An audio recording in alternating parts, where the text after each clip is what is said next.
Let's talk about the neonatal reflexes. We have palmar grasp.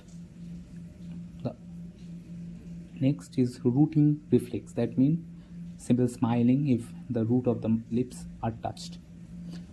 The palmar grasp can be seen. The onset is 28 weeks, same as rooting reflex. The full development takes 32 weeks, and duration is 2 to 3 months. Whereas rooting reflex is 35 weeks and it resolves after 1 month. Next is Moro's reflex, that is 28 to 32 weeks, same as rooting reflex. Then it fully develops on 37 weeks, that is term, and the duration is 5 to 6 months. What happens here? It is kind of falling. Let the baby fall. During falling, abduction and extension of arms occur, and after that, adduction and flexion and crying occurs. If it is absent, then it suggests anomalies and hypoxic ischemic encephalopathy stage 3. In case of it unilateral, that means there is either nerve injury or bony injury present. If the nerve injury present, it is most probably brachial plexus injury, and the most common bony injury is clavicle or shoulder dislocation. If the Moro's reflex duration is 5 to 6 months, but if it persists then more than 6 months, then it suggests that there is cerebral palsy. Next comes the Asymmetric Tonic Neck Reflex, ATNR.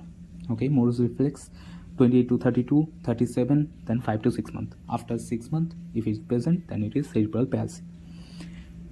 Asymmetric tonic neck reflex,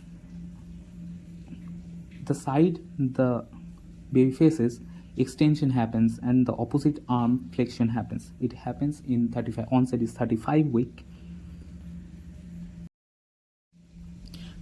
Fully developed in 1 month, that means postnatal, and it persists up to 6 to 7 months. Next is forward parachute reflex. If the baby is led to fall, then it just parachutes his hand and limbs. So it develops 7 to 8 months, that is postnatal, then fully developed in 10 to 11 months, and it persists lifelong because it protects the head. So this question actually asked that.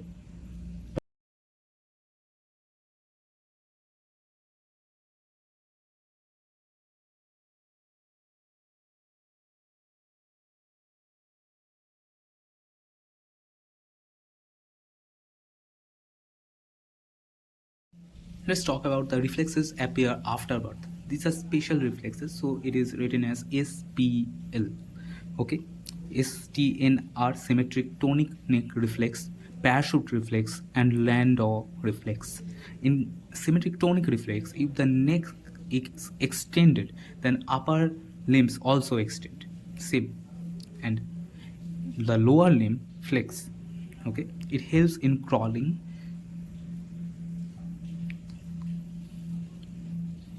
It helps in crawling, that's why it is called crawling reflex. The neck, if the neck is extended, the upper limbs, then the hands also extend as well as the neck, and the legs flex. It helps in crawling, so crawling reflex. It appears in 4 to 6 months and disappear after 8 to 12 months. Next is Landaw reflex. If the baby is held in horizontal suspension, it is important. The baby must be held in horizontal suspension. Then the neck flexion will flex all the limbs. Okay, and the vice versa. If the neck is flexed, then it will flex hands and legs all together. It appears in 3 months and disappear after 9 months of age.